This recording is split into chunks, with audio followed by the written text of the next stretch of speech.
markets are at a critical inflection point today, and if we take a look at Bitcoin is once again testing its long-term trend line, and if we take a look at the S&P 500 again, we can see that it might be running out of steam as divergences starting to stack up. So welcome back to the Nomad Hedge, everybody. In today's market rundown, we will break down equities, cryptos, capital rotation, and the macro picture with the dollar, yields, and metals. If you haven't already, hit the like button, subscribe, and let's dive into the video. Let's begin by taking a look at the S&P 500, or ticker symbol SPY. And as we can see, we're still above this critical 8 EMA, suggesting that we're still in this bull market. Nothing here is broken. So what we're looking for now is a potential subwave or a fractal wave towards wave 5.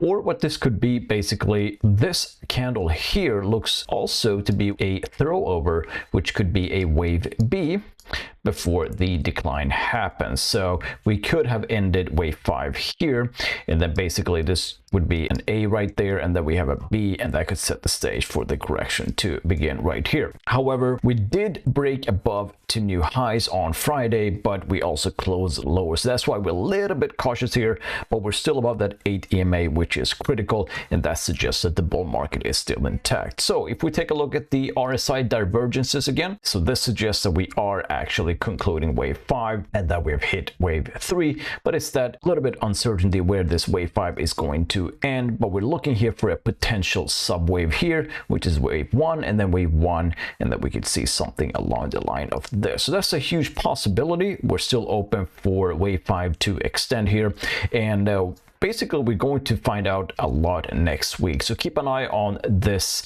entire upside move here. As long as we're sitting above this 8 EMA, everything is bullish.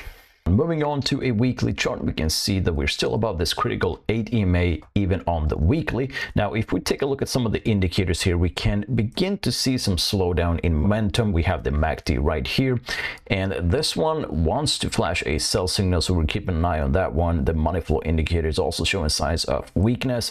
The Elliott wave oscillator has reached its peak here, so it's going to be interesting if this one is going to sustain its level or if we're going to begin to see some declines here. The ADX line shows that buyers are also losing control here. We have not yet crossed below this critical 21 center line, so we're still seeing that the bulls are in control. However, this uptick here in the sellers suggests that we could begin to see sellers re-emerging into this market. So we're a little bit cautious here. We will begin to see if this 8 EMA will start to break down, or if we're going to see an extension of this wave 5 that we saw on the daily chart. So, you know, everything is still intact as long as we're above the 8 EMA, and this confirms it as well. Let's switch tickers and take a look at the QQQs. And as we can see here, things are looking somewhat similar here on the weekly. Let's also take a look at the Qs on a daily chart. And basically, this is exactly what we are looking for. We thought initially that wave 5 could have concluded right here, but this looks more like a wave 1, and then this one just wants to fire up here. So we could see an extension of wave 5, and we got a bounce above this 34 EMA, which was protected right here, and we barely touched the 55 EMA on a daily. So I think the market wants to go higher here, despite that weak labor data that came last week. This just suggests that the Federal Reserve might cut rates even more than 25 basis points. So that's what a little bit overweights everything, and that that bad news could be good news for the market. So we're watching the Qs here. If we take a look at some of the indicators, we do have the MACD as well. We are seeing that it's sort of like suppressed here, and it wants to flash a buy signal. We're above the center line, and we're seeing momentum here ticking up a little bit. So that could be an indication that that's going to give us an extension of wave 5. We'll keep an eye on that next week, and we're going to move on to the weekly and see what's happening there. The weekly chart shows that we got a fake shakeout here, below that ADMA, but was protected during the session. So it's hover around that area. I know it's trying to poke below it, but we're still above that level, which is critical. Now, if we take a look at some of the indicators, we can see that things aren't actually looking that good.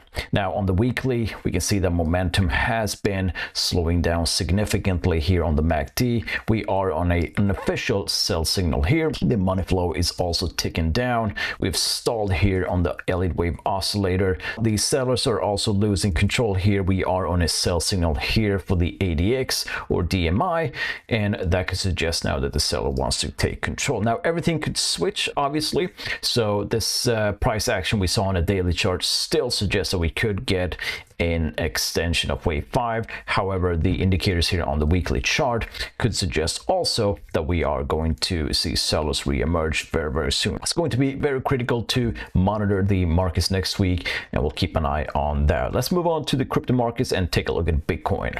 So let's switch over to BTC and have a look at the chart here. Now, obviously, we're going to be taking a look at Bitcoin on a daily chart, but I just want to show you here that the wave 1 primary was held. So we're above that 21 EMA, and that's very, very constructive. Now, if we take a look at Bitcoin here on a daily chart, we can see that we bounced above that 144 EMA, and now we're still hovering above that center line here, and that's going to be critical. So next week, we're looking for a bounce above these moving averages. However, if we're getting rejected here, we're looking for support at the 233 EMA on a daily chart. Now, the reason why things could be looking very bullish here, if we take a look at the CME futures, and if we zoom into an hourly chart, we can see there's a huge open gap here. You know, typically when the market leaves these huge open gaps towards the upside, they tend to want to gravitate toward these levels, and that could be the you know, the push to higher prices. So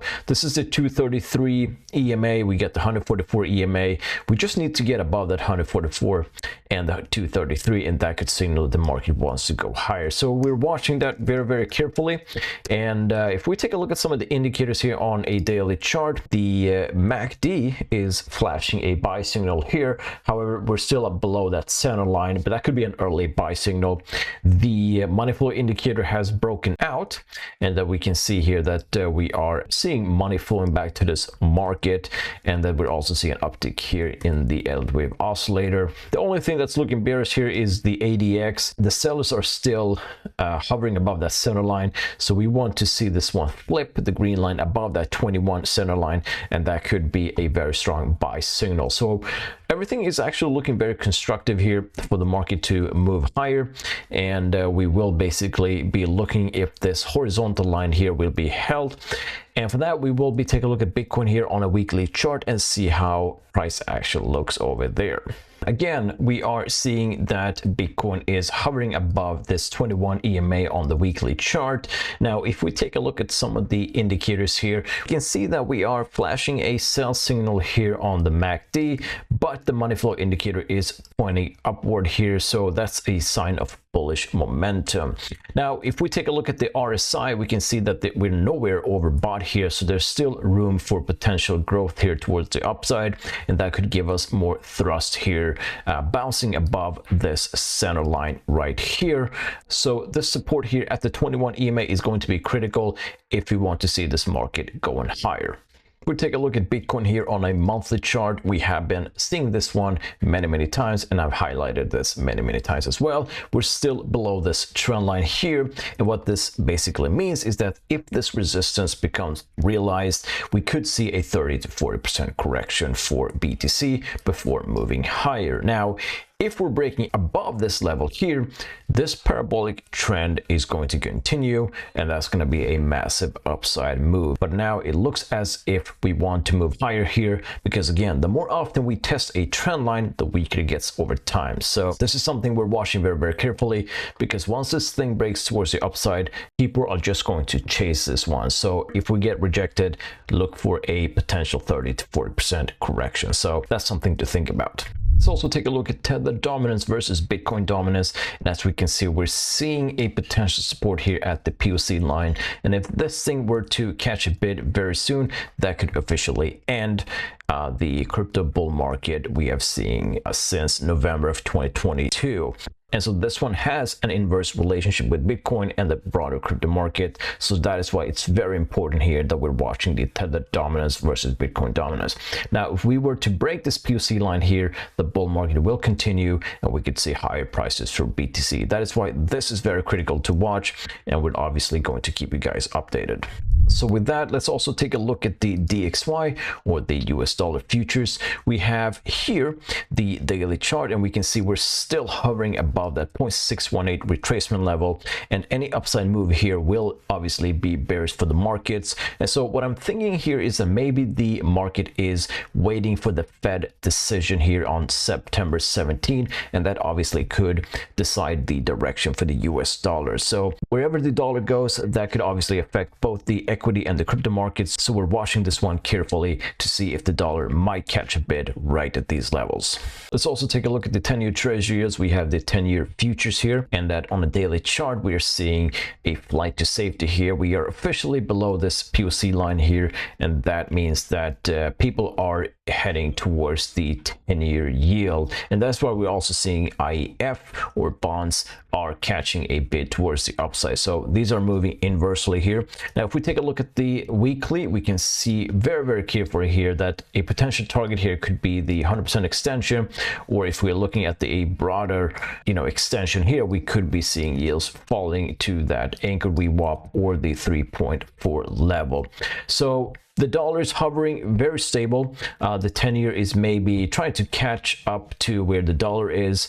I'm not quite sure, but this is showing signs here that the market is a little bit uncertain, and that we're obviously going to keep an eye on this one. Now, if we switch over and take a look at the IEF, which is basically the inverse here, and we're seeing a breakout here for 10-year bonds. So this triangle here has been constructing here for many months, and we're beginning to see this breakout taking hold right here. So obviously this could also signal that we could see some uncertainty here in the markets. This could mean that we could see sellers re-emerge, but obviously since we're looking at things in an Elliott wave terms, this wave 5 extension could still happen because these are late buyers into this market, and they're always going to buy at the top at either way. So we're watching this very carefully here. We're going to move on and take a look at the commodity markets, and there's some interesting things happening in the gold and silver space. So we're looking at gold here on a weekly chart, and we can see a huge breakout here. Now if we take a look at the structure here of the price action, we're looking for a potential 1 2 1 2 1 2, and that this could be a very strong upside move. Now if we switch over to a daily chart, we can see that this also makes the case here that we're looking at subwave after subwave, and that could mean that we're looking for gold here to move up beyond $4,000. So does this mean that the Qs and the SPY will be moving higher, or is this the exception where people are so freaking out they're just buying gold here for safety, and they're just uncertain about the market? We don't know yet, but this is obviously very interesting. And we'll take a look at silver here. Silver also broke out, and we're also looking for a potential subwave happening here. We have wave 1 2, and then we have 1 2 1 2 3 4 5, and then correcting this one and moving. I mean, this is looking very bullish, and that is why we have been buying silver here ever since it found support. We've obviously had positions even further than that, but this goes to show that the commodity space is back in a bullish swing. So you might want to consider looking into the commodity markets if you want to find some alpha beyond the equity and crypto. So that was it with today's video. We had a close look at the Qs, the SPY, Bitcoin, and we're going to be seeing what the market will be doing next week. We're going to keep you guys updated. You can follow me on X. My handle is Nomad Hedge, and if you haven't already, consider liking and subscribing, and I'll see you in the next video. Take care for now.